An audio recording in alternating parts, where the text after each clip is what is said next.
June மாத இறுதியில் finance India Indian users மேலே சில கடுமையான விதிமுறைகளை விதிச்சிருக்காங்க. வாட் ஆர் தி விதிமுறைகள்னால் ரூல்ஸ் அண்ட் கம்ப்ளைன்சஸ். அது எப்படி விதிச்சிருக்காங்கன்னா ட்ராவல் ரூல் அப்படின்னு ஒன்று கொண்டு வந்திருக்காங்க. What is this travel rule? Travel ரூலுன்றது வந்து நம்ம ஏரோப்ளைன்லையோ ஏதாவது ஒரு ஊர்லேருந்து இன்னொரு ஊரோ ஒரு நாட்டிலேருந்து இன்னொரு நாட்டுக்கோ ட்ராவல் பண்ணுறது சம்மந்தப்பட்டது கிடையாது. How your cryptocurrencies travel from one place to another, from one wallet to another, from one particular exchange to another.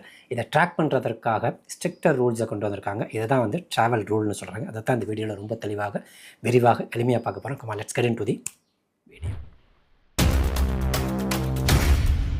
இதை ஸ்டார்டிங்லேருந்து பார்ப்போம். டிசம்பர் 2023 இந்தியன் கவர்மெண்ட் வந்து பைனான்ஸோடு சேர்த்து 8 வெவ்வேறு ஆஃப்ஷோர் கிரிப்டோ எக்ஸ்சேஞ்சஸ்க்கு நோட்டீஸ் இஷ்யூ பண்ணாங்க. நோட்டீஸில் அவங்க என்ன சொல்லியிருந்தாங்கன்னா, நீங்கள் இந்தியாவில் வந்து இல்லீகலாக ஆப்ரேட் பண்ணிகிட்ருக்கீங்க, அந்த ப்ரிவென்ஷன் ஆஃப் மணி லாண்ட்ரிங் ஆக்ட்டுக்கு உட்படாமல் அப்படின்னு சொல்லிட்டு அவங்க நோட்டீஸை இஷ்யூ பண்ணியிருந்தாங்க. 2024 ஜனவரி மாதம் ministry of electronics and information technology எந்தெந்த எக்ஸ்சேஞ்சஸ் எல்லாம் வந்து இந்தியன் கவர்மெண்ட் கிட்ட அந்த எஃப்ஐயூக்குள்ளே வரலையோ அப்ரூவல் வாங்கலையோ அது எல்லாத்தையும் என்ன பண்ணாங்கன்னா அவங்களுடைய வெப்சைட்ஸு, யூஆர்எல்ஸு, மொபைல் ஆப்ஸ் இது எல்லாத்தையுமே பிளாக் பண்ணாங்க. மே மாதம் 2024 பைனான்ஸ் வந்து ஒரு இன்டென்ஷனை வந்து இந்தியன் கவர்மெண்ட்டுக்கு கொடுத்தாங்க. நாங்கள் வந்து மறுபடியும் இந்தியன் மார்க்கெட்டுக்குள்ளே ரீஎன்டர் ஆகிறதுக்கு விருப்பப்படுறோம், நாங்கள் எஃப்ஐயூக்குள்ளே வந்து அப்ரூவல் வாங்குறதுக்கு தயாராக இருக்கிறோம்னு சொல்லிட்டு அவங்க ஒரு இன்டென்ஷனை வந்து அவங்க முதல்ல வந்து இந்தியன் கவர்மெண்ட் கிட்ட கேட்டாங்க. ஜூன் 2024 இந்தியன் கவர்மெண்ட் வந்து பைனான்ஸ் இதுக்கு முன்னாடி நடந்த டிரான்சாக்ஷனுக்கு $2.25 மில்லியன் வந்து ஃபைன் பெனால்ட்டி கட்டிட்டு அதுக்கப்புறமா தான் நீங்கள் என்ன பண்ணால் ரிஜிஸ்டர் பண்ண முடியும்னு சொல்லிட்டு அறிவிப்பை வெளியிட்டாங்க. ஆகஸ்ட் மாதம் 2024 பைனான்ஸ் வந்து அந்த $2.25 மில்லியன் ஃபைனை வந்து பெனால்ட்டியை வந்து இந்தியன் கவர்மெண்ட்டில் கட்டிட்டு ஃபுல்லி ஆப்ரேஷனல் எக்ஸ்சேஞ்சாக உள்ளே வந்தாங்க. எஃப்ஐயூ கண்ட்ரோல்டு, எஃப்ஐயூவில் அங்கீகரிக்கப்பட்ட ஒரு எக்ஸ்சேஞ்சாக உள்ளே வந்தாங்க. அவங்களுடைய வெப்சைட்ஸ் எல்லாமே அன்பிளாக் ஆச்சு, அதேமாதிரி மொபைல் ஆப்ஸ் எல்லாமே அன்பிளாக் ஆச்சு. ஜூன் 22, 2026 அன்னைக்கு இந்தியன் யூசர்ஸ்க்கு பைனான்ஸ் ட்ராவல் ரூலை இம்ப்ளிமெண்ட் பண்ணாங்க. இந்த ட்ராவல் ரூல் வந்து சுருக்கமாக பார்த்தீங்கன்னா அது எப்படி இருக்குன்னு பார்த்தீங்கன்னா ஒரு பேங்க் ட்ரான்ஸ்ஃபர் மாதிரி. ஒரு பேங்க் ட்ரான்ஸ்ஃபர்னு சொன்னால் வயர்டு பேங்க் ட்ரான்ஸ்ஃபர்ஸ்க்கு ஷிஃப்ட் வழியாக தான் ட்ரான்ஸ்ஃபர் ஆகும். ஸோ அந்த பேங்க் ட்ரான்ஸ்ஃபர் பண்ணணும், அந்த ட்ரான்சாக்ஷன் நடக்கணும்னு சொன்னால் சென்டர் பற்றின complete information as well as receiver பற்றின கம்ப்ளீட் இன்ஃபர்மேஷன்ஸ் அட்டாச் பண்ணி அந்த ட்ரான்சாக்ஷன் அனுப்பினா மட்டும்தான் என்ன ஆகும் பார்த்தீங்கன்னா அந்த ட்ரான்சாக்ஷன் கம்ப்ளீட் ஆகும்.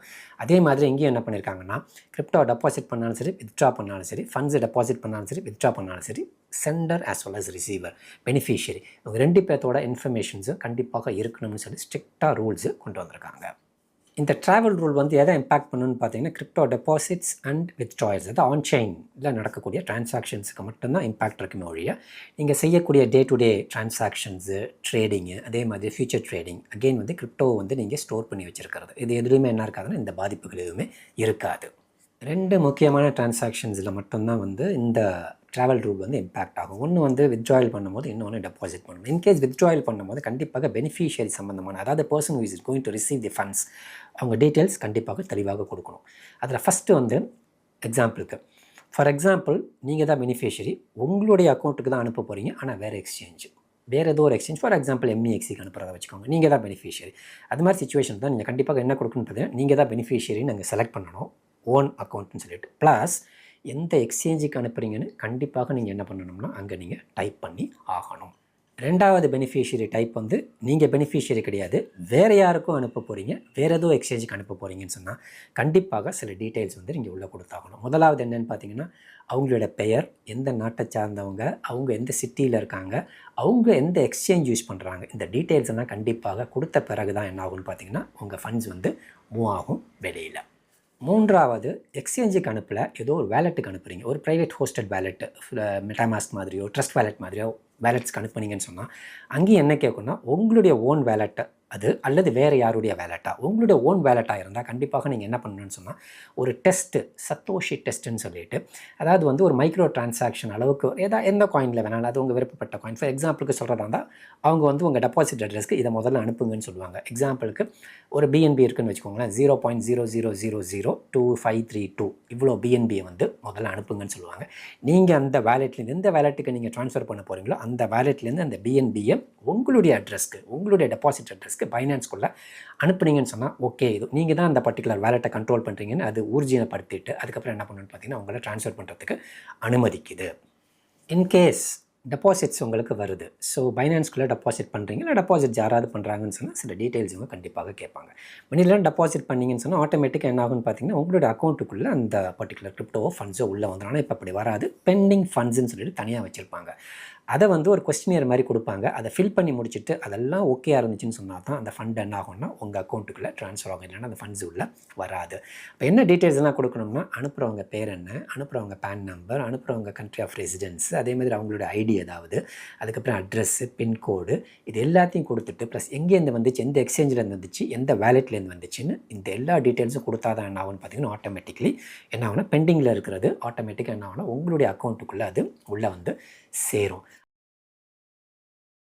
ஸோ இது மாதிரி டெபாசிட்ஸில் உங்களுக்கு முக்கியமான ஒரு சந்தேகம் வரும். What if I don't know who send it, யார் அனுப்புனான்னு எனக்கு தெரியலை, அல்லது அனுப்புனவங்களோட டீட்டெயில்ஸ்லாம் கொடுக்க விரும்பலை. இது மாதிரியான சிச்சுவேஷன்ஸில் நீங்கள் ஒரு விஷயம் பண்ணலாம். அனேபிள் டு ப்ரொவைட் அப்படின்னு ஒரு பட்டன் இருக்கும். அந்த பட்டன் நீங்கள் கொடுத்துட்டிங்கன்னு சொன்னால் ஆட்டோமேட்டிக்காக என்ன ஆகாதுன்னு பார்த்தீங்கன்னா அந்த ஃபண்ட்ஸ் வந்து உங்களுக்கு டெபாசிட் ஆகாது. அதை என்ன பண்ணுவோன்னு பார்த்தீங்கன்னா பைனான்ஸே வந்து சென்ட் பண்ணுறதுக்கு முயற்சி பண்ணணும். அதாவது வந்து எங்கேருந்து வந்துச்சோ அங்கேயே திருப்பி அனுப்புறதுக்கு. அப்படி அனுப்பும் போதும் உங்கள் அக்கௌண்ட்லேருந்து தான் கேஸ் ஃபீஸு கொஞ்சம் பிடிச்சி அனுப்பி விடுவாங்க. அது வந்து ஒரு 2 நாளில் என்ன ஆகிடும்னு பார்த்தீங்கன்னா அந்த ட்ரான்சாக்ஷன்ஸ் வந்து திருப்பி அனுப்பிட்டு உங்களுக்கு அதுக்கப்புறம் எந்த பிரச்சனை இருக்குது. ஆனால் கேஸ் ஃபீஸ் வந்து உங்களுக்கு கண்டிப்பாக உங்களுடைய அக்கௌண்ட்லேருந்து தான் பிடிப்பாங்க.